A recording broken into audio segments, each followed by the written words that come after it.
Just last 1 week, personal testimony yangu ya TJ Kajwang, a lady whom I didn't know from my constituency in Utali ward, got my number and texted me ya kwamba ako kwa hospitali Mathare Hospital. Mr. President, you know you brought that hospital from level 2 and brought it to level 4.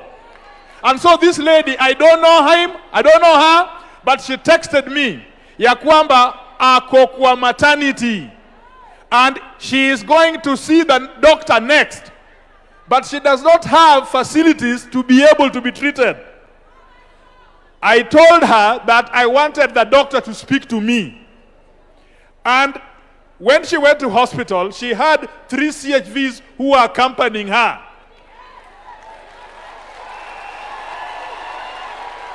So this is a true story.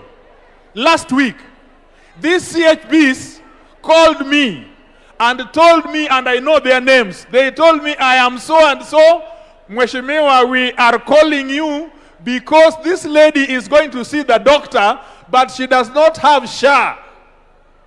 I asked the doctor to speak with me to confirm the story. When the doctor spoke to me, in my own way, I paid 7,800 to a pay bill. The rest is the story. Because she went in, she went for a CS, she got a baby, the baby was delivered and taken to Lucy. Now, Mama Lucy. Yes, Mama Lucy. Yes, Mama Lucy. So tell me, SHA inawaka ama haiwaki? SHA inawaka ama haiwaki? Sasa ni mjinga gani ambaye anazungumza maneno ya SHA kabla ajue maneno ya SHA vile inakuwa? Many of these people have an idea. They don't have the experience on how it feels to be able to lead people.